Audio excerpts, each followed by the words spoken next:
We're going to get some scales from the Bunnings. Let's go. Let's do it.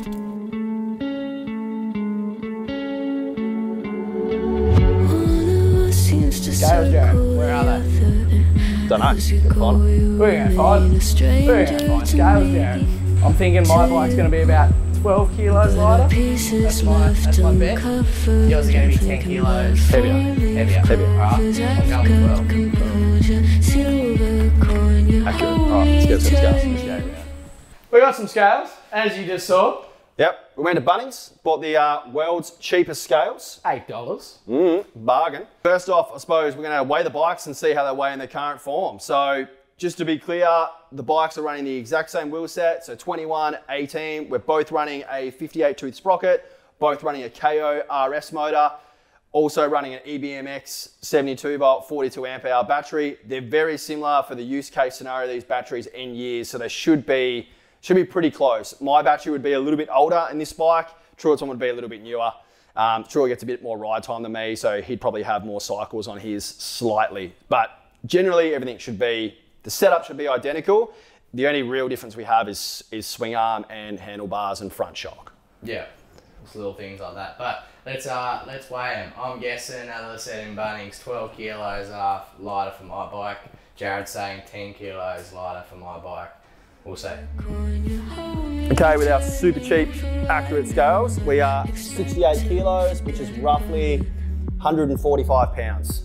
Okay, so blue bike, 73, 74 kilos, roughly 160 pounds. So 6 kilos heavier on the blue bike. About 91, 92 kilos, so 200 pounds. 92 kilos to 101 pounds.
Welcome back to Progressive E. Hey, so what are we doing, Truett? We are finally, after everyone asking, we're finally doing the KO versus EBMX head-to-head. And back 8,000. And back 8,000. We're throwing that in there as well, Jared. Yeah. Good. So basically what this review is, or what this video is about, is just putting the main competitors in the market just together, just so you can see our opinions and some other people's opinions, just to help you decide what you want to buy. Okay, so something I'll quickly explain is basically how phase amps work with the controller. You would have seen people talking about crazy phase amp numbers and kilowatt numbers. Best way to really describe it is, imagine that your wife is telling you, or your partner's telling you to do the lawns. That's the pressure behind you. And then how hard it is for you to push the mower up the hill. That's really the force that's required, and that's the phase amps. So you'll see a screen overlay, and basically what we've done here, we're on the road, I'm nice and careful on the throttle, and then I'm dumping the throttle. Even though this control is set to 800 phase, I simply don't pull that because there isn't enough load. You'll see that our kilowatt stays pretty consistent across the motor RPM, but the phase does lower. So if you think you're pulling 800, 900 phase all the way to the top motor RPM, you basically never are. Another thing to mention as well is ratings on motors and how much power you can kind of pull from a motor. So that one simple pull that we just laid on the screen, I basically get to 80 degrees Celsius just on that one pull. So if I did 2 or 3 pulls like that on the road, I would have overheated my motor and I would have hit basically high temp cutoff. The KO motor, Jared, can't actually do what it's stated, unfortunately. Well, we don't think it can do what it's stated. Maybe it could do 35 for like a really quick, a quick pull. But I would hate to see it at a consistent. So like I'm pretty happy with our motor temps on and off on track riding. You know, we'll hit 90 degrees, 100 degrees pretty consistently. And it seems to kind of stay there. But, you know, if we're pushing harder on a road situation, I think we'd definitely overheat the motor pretty consistently. One thing that was very interesting, Jared, is your bike is heavier than my bike, but yet it beats my bike. So basically, this bike being 10 kilos heavier, me and Truett apparently are just as fat as each other, which is good. So you'll see that this bike's quicker, even though it weighs more. Our weights are the same. With our $8 Bunnings scales, you can't really beat that. That's accuracy to a T. Same motor, same battery, same wheel setup, same sprocket setup. Yep, same gearing, same everything, isn't it? Yeah. Basically, this bike has all the disadvantages. And the crazy thing is, it's faster. And in our opinion, we've both ridden, it's really cool to be able to ride both bikes side by side. And it is night and day difference between control, isn't it? Yeah. The X9000 just has so much more control over the KO controller. And I don't mean to bag on the KO control in that sense. It's still fine, isn't it? Like, it's still acceptable. Oh, it's still, you know, it's still more than fine for, you know, what I do and just lashing around the track and whatever. Hard technical enduro type stuff would probably be more of a struggle. Yeah, and I mean, that's my thing. I think if we're talking about a KO controller, I think street bike, track controller, no issues. But then again, you've got that X9000 and it is good at all that and excellent at the things the KO isn't. So one thing we'll mention is, you know, obviously the fitment of the KO is just spot on. It's way better than the back 8000 or 4000. It's better than the EBMX as far as fitment goes. It just goes on like a glove. Like how they've designed it and how it fits, it does fit really well. So KO definitely wins for install, for easeability. You've obviously got the new KO app, which we tested out this time round.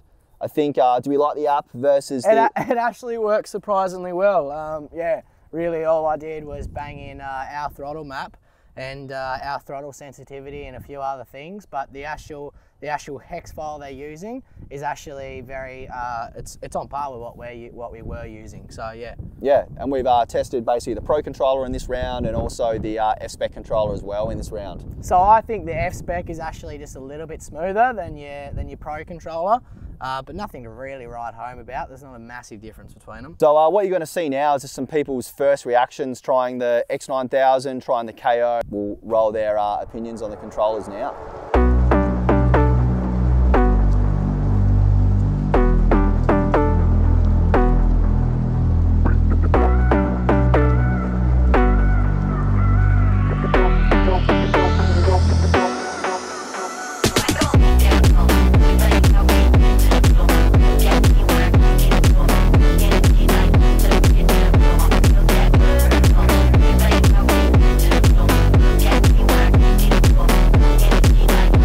Mark, so you've got a KO Nano on a 72 volts on. You've just ridden the KO Fspec bike and you've also ridden the EBMX powered bike. What do you reckon about the X9000, considering, as you'll see earlier in the video, that this is actually the faster bike with more power? What's more controllable between the two bikes? No, this is for sure. Yep. Yep. Yep. Yeah, what did you reckon, Axel? And you're 12 years old. This one's way more twitchy. Yeah, did you find it harder to ride fast with it? You did look slower on those other laps. The other ones, you were pretty much, up your dad's ass, literally. And then it feels a bit more like my bike, doesn't it? Yeah, a bit way too twitchy. Yep. So what we're doing now, we're just holding ourselves on the hill with throttle. And what you'll notice is the KO bike eventually just rolls back down the hill. No throttle, X9000 just stays on there. So when you want to just hang out with your mates on a hill, just using the throttle when your brakes are dead, unfortunately with the current KO software, you just end up rolling back. Did you know that was the case, Mark, or not? I hadn't really noticed that before. Yep. I noticed it cut out a few times before, but I didn't realise why. Yeah, so as you can see, Uxley is literally hanging on the hill just with throttle only, no brakes, and it will do that the whole time until the motor heats up and literally cuts off. But yeah, unfortunately with the KO and the current software, basically you can't hold yourself on a hill. So those enduro riders that really need to go really quite slow or hold themselves in a position, it's just not possible, unfortunately, with the current KO setup. You might roll off a cliff. You might roll off a cliff, that's exactly it, yeah. So, and I know me and Truett ourselves have experienced a few cutouts just in general riding.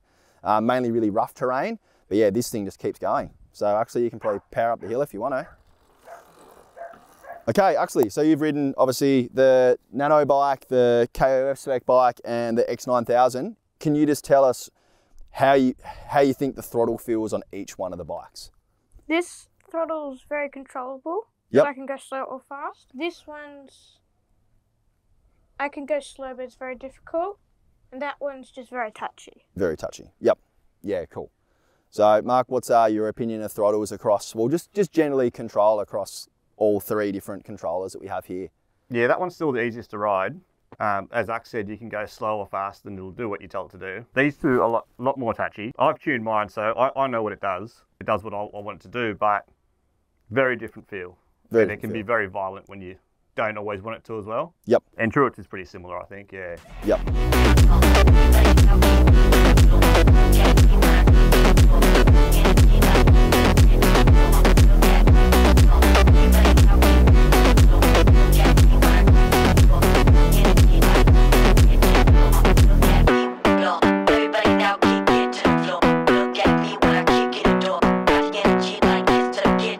Okay, so we've got John and Nick. They've just ridden the EBMX X9000 and the KO Motor Fspec. So how long have you guys ridden bikes for in general?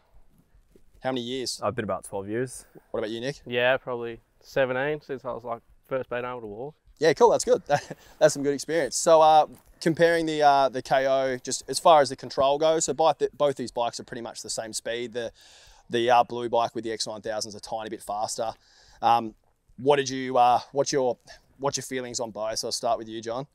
How did you feel about the throttle and the control? Can I be honest? Be dead honest. Yeah, this is shit. Didn't like it? Nah. Nah. Explain what you didn't like about it. I mean, it's just too touchy. It's too stabby.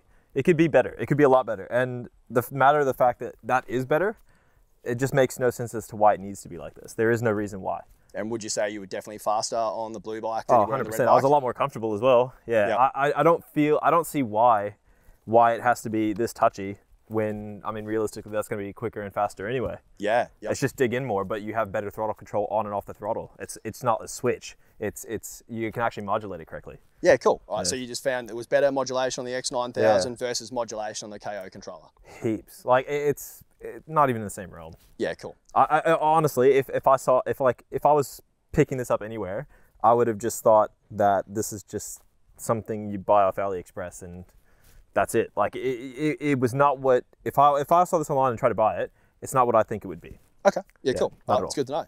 Yeah. Nick, comparing the two, like just kind of give us the feeling and the control you got between both. So start with the KO. How could you describe the throttle control and the feeling of the bike? The KO kind of made you like, it was like you were that sketchy bloke on the track that you didn't trust. Like, yeah, it's good. Yeah. You were just all over the track. It was hard to put it where you wanted to put it, compared to the blue one. Blue one was, because it was so much smoother, and it just felt more together. Yep. So you could actually put it where you wanted, and you were quick, calm, and smooth wherever you needed to be. Yeah, cool. That's really good. So which one would you pick if you were to buy each controller? I'd definitely go the blue one. Yep. So the X9000. Yeah. Yep. Cool. Agreed. I think that's all we need to hear. Yeah. Sweet. Case closed. So we installed the back. Sure did, and Truett did an amazing job. There's nothing like cable ties, I mean screens up here, buttons here. Come on, mate, just chill out, alright? That is a professional install. I would pay top dollar for that. Like I'd at least pay $20.50 for that. There's even cable ties down here. Yeah. They pop when you like land too hard. That's alright. Yeah, that's it. Yep, that's it. Yeah. But everyone knows that if you want to go faster, you need more cable ties. So let's talk about our findings with the back 8000. Let's talk about it. Let's do it. Mama said you're meant to burn as bright as a star among the midnight sky. All the pressure blinded me, but now I see I'm no different from the rest. You said I'd fly away, but my walls have kept me down. Now I'm lost and I'm afraid, and I'm close to hit the ground. You said I'd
So this was a little bit surprising, wasn't it? What did so Truett's jumped on this, and you've went up the driveway and had a few pulls with it. And bear in mind, all our tests, same settings. So 20 kilowatt, 800 phase. That's pretty much our settings across the board. Tire pressure's the same, everything. What did you say when you went up the old driveway, Truett? It's smooth. And what else did you say? It randomly cuts out. And it's faster than the X9000. I didn't want to say that, mate. So Truett comes down the driveway, he's like, I don't know, this feels pretty good. And I'm like, really? He's like, yeah. So I suppose before we jump into everything, one of the hardest things about the back is that it's just really difficult to tune. So thanks to Matt from EBMX and thanks to Riley from eMoto Bros. So both those guys and me button bashing managed to get this going. I've heard this from a few people, but trying to get the holes, the hole position red on the back 8000 with the KO motor is very difficult. And we got it working. We did a slight cutout down the bottom end, but if you rolled the throttle on, it was fine, wasn't it? Yeah. Yeah. So around the track, what did you reckon? Around the track, besides the cutout, hard acceleration out of corner, I was just, oh, we're dead. Okay, all right, ease it on. It was really smooth, surprisingly smooth. I would say it's smoother than a KO controller. Yeah, it's so like Truett's bike's kind of like a bit like a bucking bull almost. And like it's amazing how different you can make these Surons feel with suspension and the swing arms, etc. So I mean, it is kind of difficult kind of comparing when the bikes are a little bit different in that sense, but definitely smoother, a lot less bucking, a lot more control. I was actually pretty surprised because it's been a long time since we've ridden the back, and we've had this sitting on the shelf for probably about a year now. So it was really cool to get back on it. Yeah. Mm. And the downsides obviously being is we've still got the issues with the back not being waterproof and the install being absolutely rubbish to actually do and all the rest of it. And tuning it is obviously horrible. Yeah, it's just, I mean, end of the day, it's old technology that wasn't meant for the bike. It works on the bike. And look, I think when it's running, it works, it runs great. But obviously, like Truett said, there's an aesthetic part to it. We don't really like how it looks. I mean, I don't really mind a big heat sink and big orange and blue thing hanging off my bike, but I mean, I'm guessing there's a lot of people who want everything to look trick and nice. So that doesn't bother me, but it does run well, but the waterproofing has always been an issue for us. So we ride in a ton of wet places, and yeah, it pretty much would always get water in the connectors, regardless of kind of what we did. We'll use silicone the life out of yours. We tried a ton of grease. It's just, for our riding, it's just, in winter, it's really wet in Tassie where we live. So, yeah, not ideal. We even tried Vaseline, Jared. We did, yeah, we did. Yeah. We just put that one out of the goods cupboard and went to town. We tried a lot of things. Well, Truett tried a lot of things that you shouldn't try. I experimented. Yeah, yes. To try waterproof it. But did you like it really? Like, think about it. How'd you rate it? If it didn't look like a hunk of orange mangoes hanging off the front of my bike and it wasn't so hard to tune, I would probably run it. But the fact that it just looks horrible, I'm going to go back to the KO and I can't be stuffed spending the hours with you, Jared, tuning the thing. And I want waterproofing. So I'm going to go back to the KO for that. But the throttle feel is almost X9000. It's not X9000, but it almost is. It wasn't bad, was it? It wasn't bad. It's all right. I was finally able to actually go around a corner without whiplash. Kid you not, it's exactly what it feels like. Yeah. Okay, conclusion. So, Truett, which controller do you want to run on your bike after all that testing? Oh, mate, it's a really hard one to actually decide, but it's back 4000. 100%, just hands down, back 4000 every day of the week. Why are you laughing? Why are you laughing, man? I'm serious. Like that's what I'm running. Like I want 400 phase amps, no waterproofing, but the form factor and the lightness of the back 4000, I'm just gonna crush any controller. I'm just gonna crush it. Like those extra few grams there, man. Mint. I'm gonna crush it. Mint, Gary. Yeah. So what Truett's trying to say is, obviously everyone we had on picked the X9000 for control. We know it's also the fastest controller that we have, considering we have all the settings the same across all the controllers. And you watched us weigh ourselves. We made sure even the tire PSI was exactly the same. We did it as best as we could. And the bike running the X9000 was actually the heaviest bike in all the runs. So.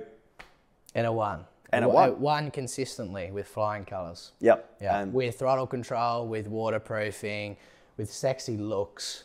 Yeah, it's still, like, we were just chatting before about like how much we like the look of the KO controller and the fit and finish. And I still think the X9000 looks really good. In my opinion, looks-wise, that looks better. I think that For the Sur-Ron. For the Sur-Ron, it looks better. Yep. Yeah, that's just my opinion on that one. But if you want the most power, tunability, and the most control, it's going to be X9000. That's it. Yep. And like me and Truett are like tuning a lot of bikes and a lot of motors around the world and with the X9000, and we've seen it pull really high current figures that it's rated for and consistently pull the 900 phase amps that it's rated for, and it's had no issues. It does what it says on the box, which I think is epic. So, and that's a important thing. And I guess leading on to the other people we did have on, we did try to get a lot more people in on this, but it was just so hard to film and get people in on time. So do apologise, we couldn't have more opinions, and we definitely understand that, you're watching someone on YouTube and you probably can't trust them. So that's why we got people in who just said exactly what, they wanted to say, and then it wasn't just our opinions on it. But it's not to say that the KO controller isn't a bad product. If this was all that was on the market, I would be running this over a back, and that would be it, right? Yep. I like the look of it. I like that it's waterproof. I like that it's really easy to install on the Sur-Ron. I just don't like the throttle control, unfortunately. The throttle control is the biggest thing for me. And the tunability is a lot easier with the Vesk. It was really hard to sit on that. Yeah, okay. The other thing is as well with the X9000 is the actual compatibility of the controller is insane. Obviously you can see off to the right here, we've got a new little project here to hopefully put against this new little project. And just the actual ability to be able to put that X9000 into that bike, be able to run things like 12-volt pumps and stuff for water cooling and all of that. It's very versatile. It is, yep. I mean, pretty much all I could really think about is you would use it for water cooling, but there's other options. God knows what else you want to run. I suppose headlight would be one you could run. So one thing I probably do want to say is in that EBMX app, that is where you turn those functions on. So it would be cool if they could be turned on via a switch. I feel like it'd kind of be, that's a little bit of a negative there. Like, you have to get a phone out to run it. But apart from that, epic for like Truett said, custom builds.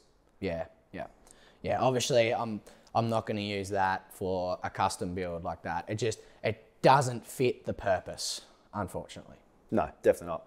Sweet. Well, thanks for watching. This video took us way too long to film. And but we got there. We got there, and Truett hated every part of it. But yeah, it's important to get other people's opinions on stuff and just see how people react. So super cool getting people in who have never ridden Sur-Rons before. I thought that was really cool. So yeah, really appreciate everyone watching. It'd be awesome if you subscribed. It'd be even cooler if you liked. And we'll see you in the next one. Bye. Mama said you're meant to burn as bright as a star among the midnight sky. All the pressure blinded me, but now I see I'm not different from the rest.